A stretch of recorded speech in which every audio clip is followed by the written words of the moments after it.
Welcome to another audio article in our History of Science series, a narrated exploration of the scientists, thinkers, and innovators who shaped our understanding of the world.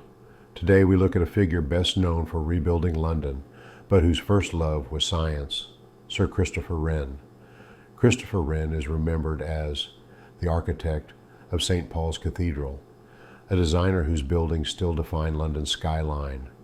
But before he ever drew a blueprint, Wren was one of the most promising scientists of 17th century England. In fact, if history had unfolded only slightly differently, Wren might be remembered today as an astronomer, an anatomist, or even a pioneer in early experimental physics. Wren's scientific career began early. Born in 1632, he grew up in a family closely connected to scholars and churchmen. From boyhood, he showed a talent for drawing, geometry, and mechanical invention.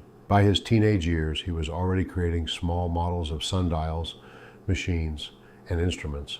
At Oxford, Wren quickly became part of the informal scientific circle led by mathematician John Wilkins, a group that later formed the backbone of the Royal Society. In this environment, Wren thrived. He worked on astronomy, designing improved telescopes and studying the moon's surface, long before his friend Edmund Halley made his own mark in the field. Wren also lectured on geometry and the laws of motion, anticipating several ideas that Isaac Newton would later develop more fully. His mathematics was elegant, his experimentation careful, and his creativity seemingly unlimited. He also pursued more hands-on sciences. When Oxford physician Thomas Willis was beginning to map the human brain, Wren helped him illustrate anatomical structures with remarkable precision. Those drawings remain some of the most accurate of the century. In another line of research, Wren explored optics and the behavior of lenses. He even participated in early experiments on blood transfusion in animals, long before medicine was prepared to consider such ideas seriously. By the early 1660s, Wren was recognized as one of the leading scientific minds of the Restoration era. He was elected a founding member of the Royal Society in 1662 and named as president a few years later.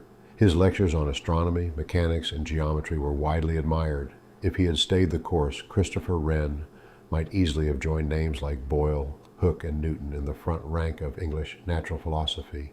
But history intervened. In 1666, the Great Fire of London destroyed much of the medieval city. As flames died and Londoners surveyed the ruins, the Crown needed someone who could imagine a modern, rationally organized capital, someone with a mind trained in geometry, measurement, and the logic of structure.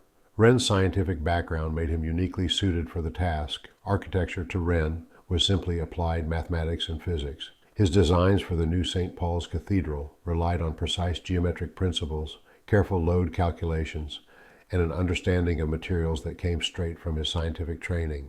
He surveyed ruined streets with an engineer's eye, proposing a modern street grid and improved sanitation based on scientific reasoning. Even when those grand plans were scaled back, his scientific sensibility shaped dozens of public buildings, churches, and civic structures across the rebuilt city. Wren never abandoned science entirely. He continued to correspond with the Royal Society and maintained friendships with Hooke and Halley, but his life's work shifted decisively toward architecture. The same analytic mind that once measured celestial motions now calculated dome stresses and stone buttress angles.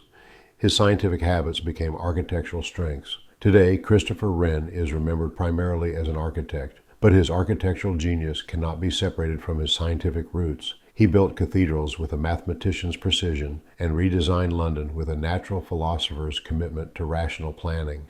In a century when science, art, and engineering often overlapped, Wren stood at the center, proving that the scientific imagination could transform not only theories, but entire cities.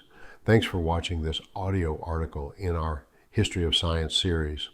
If you enjoyed this narrated story, consider exploring the playlist for more episodes on the scientists and innovators who shape the world around us. And don't forget to subscribe for more narrated articles on the history of science.